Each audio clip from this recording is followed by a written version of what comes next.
Welcome everyone to the weekly webinar. We'll just wait a moment or two as usual just to let everybody join in.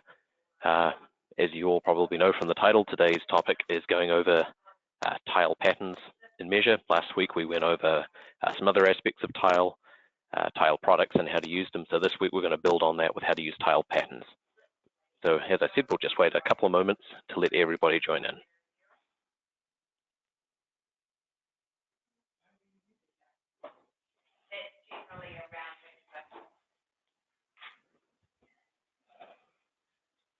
So for those of you who have just joined in, of course, this week's topic is going over tile patterns in Measure. We're going to go over a couple of, or a very commonly used pattern, as well as what else we can do with the pattern or the custom pattern tool. So of course, we are building off last week's topic where we went over tile products. And of course, as always, these webinars are recorded and will be uploaded as well. So if you miss out on a little bit, or if you have to leave early for whatever reason, a customer walks in, then of course you can catch up later on. Okay, I think that's enough time. So let's get started. Tile patterns. So one thing I want to start off by going over is reiterating a little bit on what we went over last week with the tile editor. The reason being the tile editor can be used in conjunction with tile patterns. A little bit more on that later. So I have two rooms here. So just real quick, I'm going to drop a couple of products in here. So we'll come down into tile and we'll drop our stone product in. Okay, so we have a stone product in here, just a plain old 500/500 tile. Now, of course, the tile editor can be accessed by coming over to room, and tile editor is right here. You do have to have a room selected first. So we'll hit on tile editor. And of course, just like we went over last week, we can pick up a tile to use up here, like the color on our paintbrush, so to speak. And then we can come down into, let's say we want to paint the darker of these two tiles. So we'd pick our color, we would pick the little square right over here. And maybe this is one of these situations where we need some, like a feature or an accent color dispersed a little bit randomly throughout this room. So you could make a couple of clicks and there you go, we can paint some tiles in like that. Now let's say that I made a bit of a hash of it and I put too many tiles together and maybe this doesn't look right. So of course what we would do here is we would want to paint the lighter color tile back over the top of it. A quick way to achieve that, because we already have the light colored tile in this room, would be to come up to this eyedropper icon right here. I don't know if I went over this last week. So this eyedropper icon, if we pick up that tool, this allows us to pick another color tile that we already have in this room, so maybe the light color, and then that becomes the color that we're painting with. So then we can go back over like that. So what this means is that once you've got at least one of each color in your room, you don't even have to go back to picking the product up from here. You can just use your eyedropper tool to quickly swap between the two colors and just start painting whatever you picked up. All right, so that's just a quick recap of the tile editor, kind of in the same vein of thought as this random pattern that I'm kind of working with here. We're going to move on to the tile pattern section of Measure. So to get started on that, I'm just going to blank these rooms out again. We're going to come up in here to the product section and we're just going to say there's no product in here.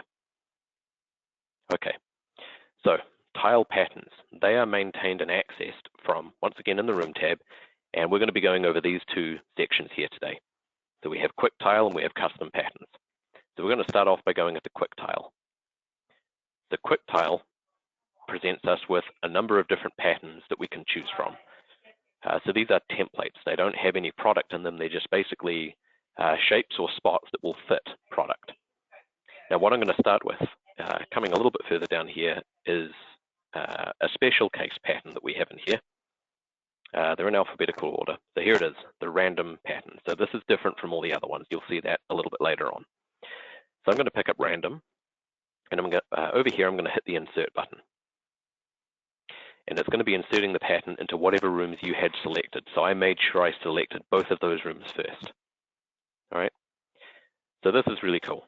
Inside here, we can choose basically the criteria that we want Measure to use when it generates a random pattern or random disbursement of those tiles across these two rooms. So number one, we have to give it a size. Now I know that the product I want to put in here is going to be 500, 500. So we would put in 0.5 in that spot. And then coming down here, we can pop into the create new option, which will let us add a tile into this spot. So we can come in here and select maybe the stone tile. And then we'll come down here and we will select the slate color. All right, so those are the two tiles measure is going to disperse randomly throughout these rooms. Now, the percentage that you see over here, that is the bias between those two products. So currently it's 50-50, but maybe the slate color is our feature color. So we want that to be at 10%. When we type in 10, the moment we click maybe back up here, you'll see measure adjusts this section automatically to fit 90, because it understands that it has to total 100.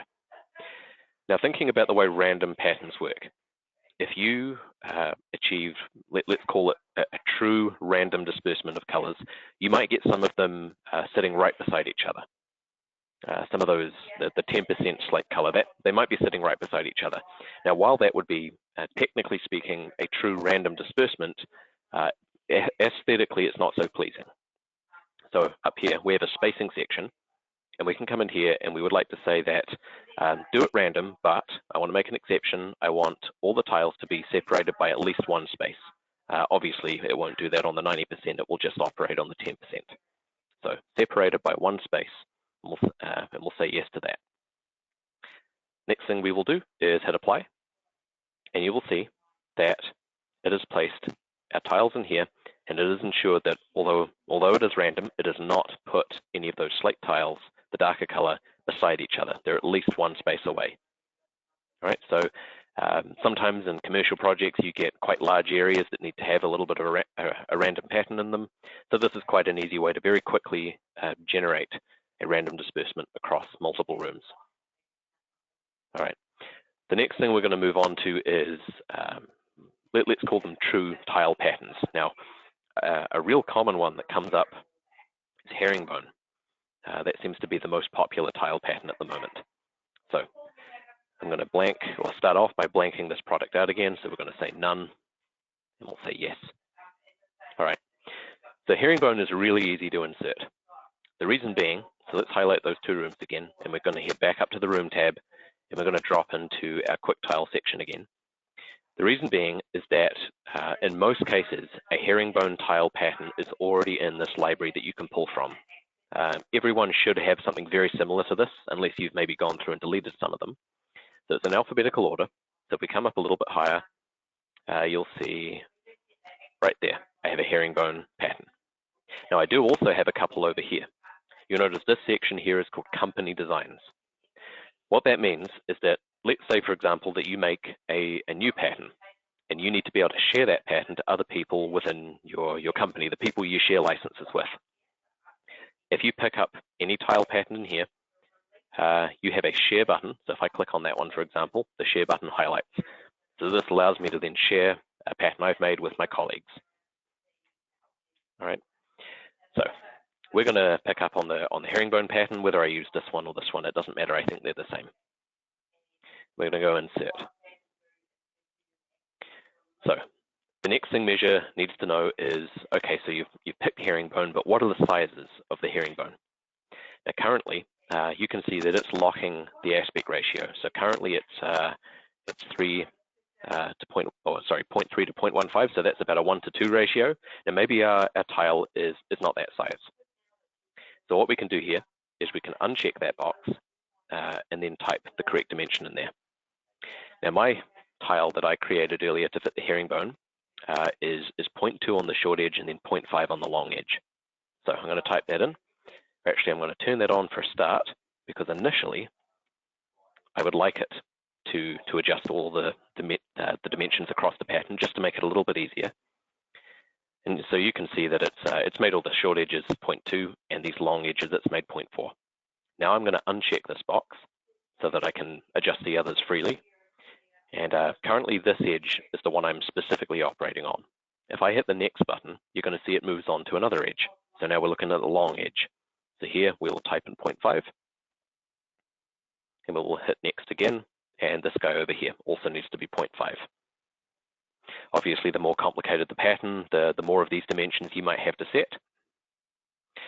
Now, there is a Resize tile button here. Do not click that button.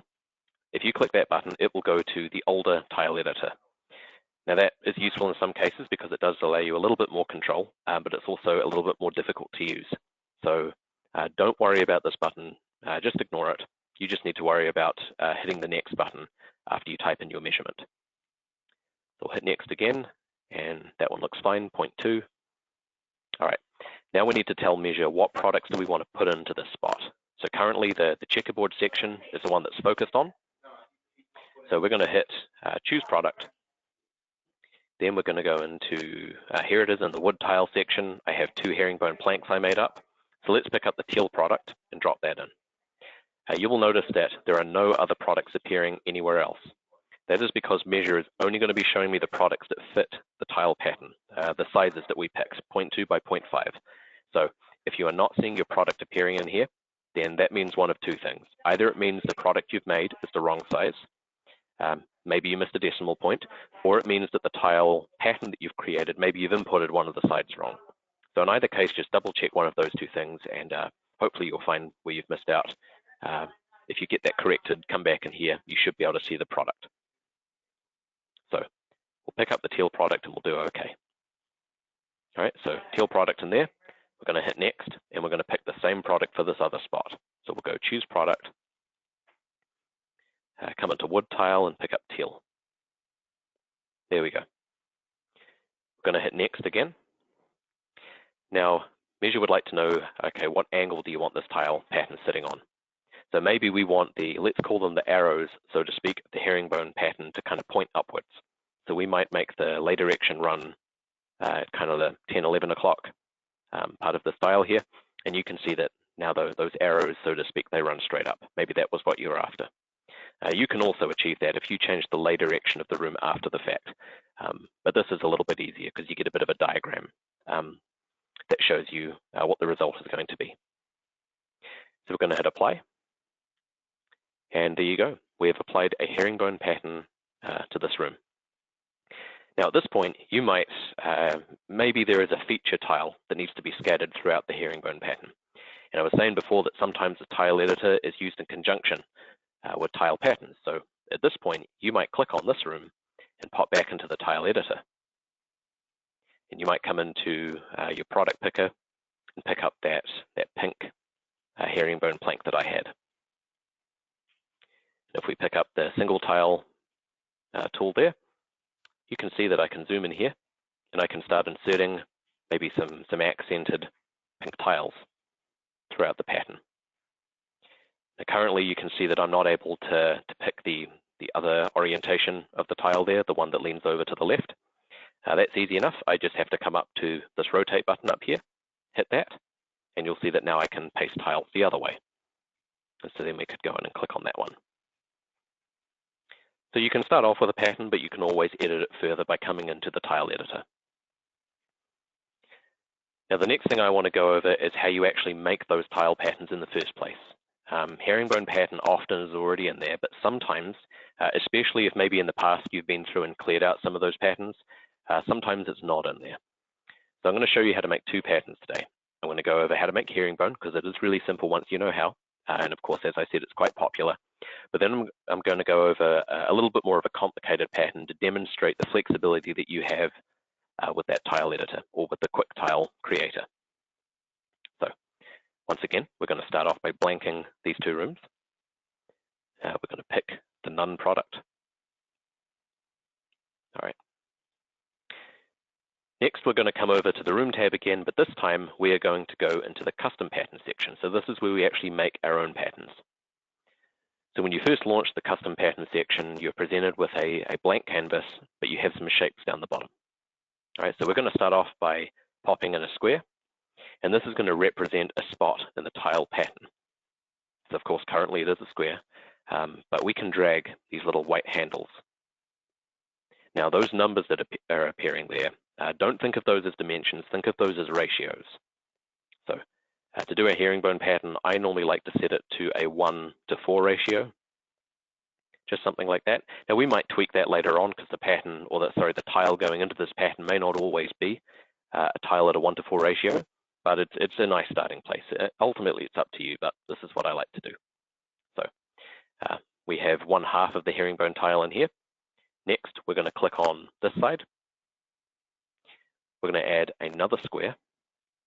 So obviously it starts off as a square, but we can take this bottom edge here and we can pull that up. And there you go. That is the basis for the herringbone pattern. We're going to hit next. So you'll see Measure has now tessellated that pattern out, showing that it definitely fits. If the tile pattern that you were creating did not, because you could make something that was, maybe it was a little bit off and it wouldn't actually fit together, it would tell you, it would say that you can't do that. So maybe just double check your pattern if that happens. But this looks good. The herringbone pattern, we can see that it's going to repeat itself out. Now this, it's easy to miss, but there is a checkbox right down the bottom here that's quite important. Allow sides to be specified independently. So before, when I was able to uncheck that box that said that it's going to scale everything proportionally, I was only able to uncheck that because this had been checked, or this has been turned on when that pattern was made. If you don't turn that on, it's going to mean that you can't uncheck that box, and it's going to be locked to a specific aspect ratio. Now, there are situations where you may prefer that, but generally speaking, to future-proof your patterns, I would suggest turning that off. Because as we were saying before with the herringbone, not all tiles are going to necessarily adhere to this ratio. They might be different from time to time. So we're going to do that, and we're going to hit the next button again. Next, we need to give it a name. So that's simple. We just call it herringbone. Herringbone webinar, maybe. And we'll hit finish. And you will see, there you go. Herringbone webinar tile pattern has been created, and now I can pick it from my quick tile. A lot of you will be familiar with the Save as Default functionality within Measure, where if maybe you make some changes to your product list, you have to go hit Save as Default if you'd like them to carry on going forward. You do not need to do that with tile patterns. Tile patterns are saved straight away.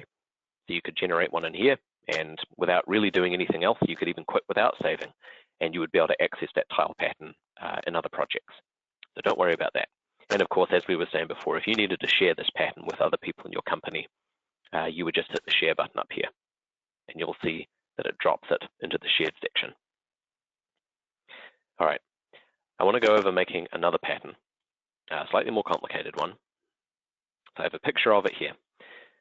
So I found a reasonably straightforward, but still it looks slightly complicated pattern here just to demonstrate. So it's a mosaic basket weave. There are basically 3 components to this pattern. We have 2 versions of this larger tile, a horizontal one and a vertical one, and we have these little squares that are making up the negative space here.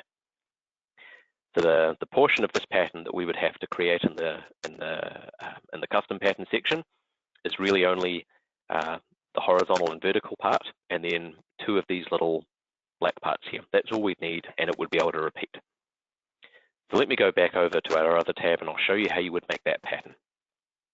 So we're going to start off, of course, by, well, we don't really have to, but I'm going to select these rooms to begin with, just so I can go straight into applying it once it's done. So we'll head up to Custom Patterns, and to begin creating this one, I'm going to start off by dragging in a square. We're going to resize this so that it goes to a 2:4 ratio. You'll see why in a moment. There we go, 2:4. So that's going to be the vertical part of the pattern. But then I'm going to hit on this side, drop in another square, and drag that one down so that it forms a 2:4 ratio, but turned on its side. And then I'm going to pick up this edge here, and I'm going to drag this down so it forms a 1x1 square. We're going to do the same on the bottom.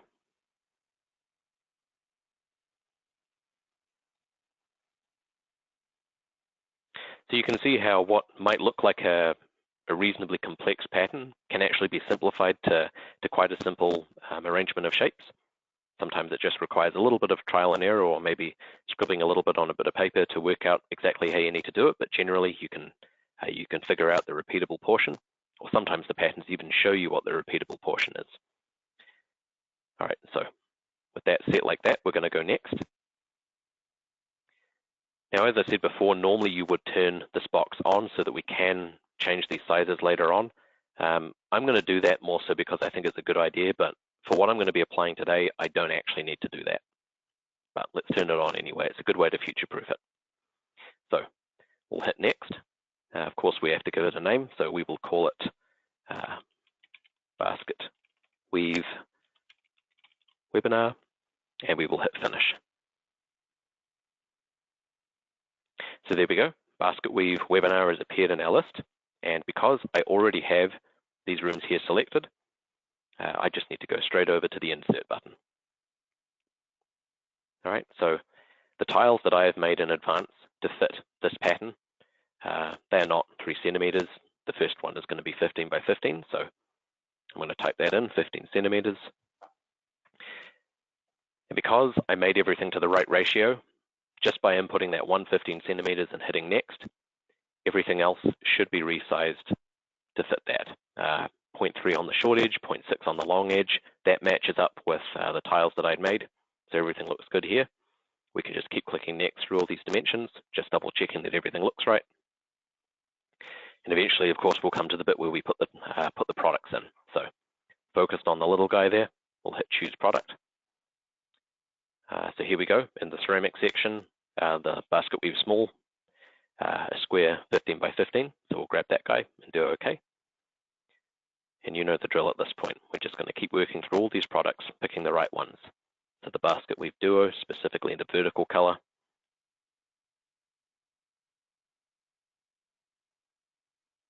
The horizontal color.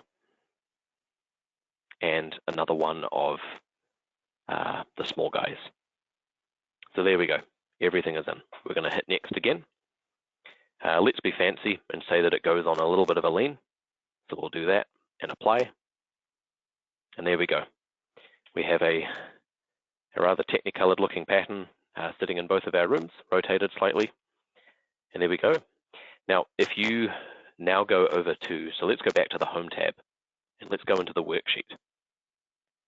So the way tiles are presented when you use something like a tile pattern is a little bit like this. We can see we have 3 products that are showing up here. Now, there does appear to be an error sitting on the net area. That's not really an error. I know it looks like it. If you hover on it, that little message basically tells you that the area seems a little bit high because each of those tiles is individually not fulfilling the full net area, if that makes sense. They're only taking up a portion of it. And so because of that, Measure's just telling you that, hey, the net area looks a lot bigger than the amount of tile that you actually have to fill it. Because we're using a tile pattern, that's fine. We're okay with that. We can ignore it. This next section over here is just pointing out that we don't have any user waste. Now that's a good idea to put in some user waste. So you'll notice that the moment we type in some user waste, it stops warning us about that. So that's a nice reminder to have, but you could ignore that if you wanted. Aside from that, of course, Measure is going to be telling us how many tiles that need to go into each, or how many of each color that we would need to fill that pattern. So that is really all there is to cover on tile patterns. If you do have any questions, then please feel free to shoot them through now. We'll give you a little bit of time to type them through, and we'll see if we can answer any of them. Of course, you're also more than welcome to get in touch with me privately afterwards if you have something perhaps more complicated that you wanted to go over. So we'll just give you a little bit of a moment there to type them in. As a little bit of a bonus feature and kind of picking on something that we were going over last week, you'll see that although we've put this tile pattern in, they're not actually matching between the 2 rooms. Right? Now that's easily solved. All we have to do is pick up on one of them. Then we would move over to the Room tab. We'd go in here to where we're going to tell it that we would like it to match another room. We'll click on this room, and you'll see that it will adjust the pattern so that it's as if it flows through. So there we go.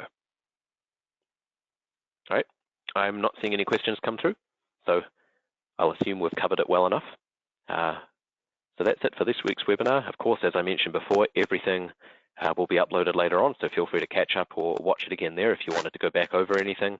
And also, please tune in again next week for our next webinar. Aside from that, thank you very much for your time today, everyone. See ya. Bye.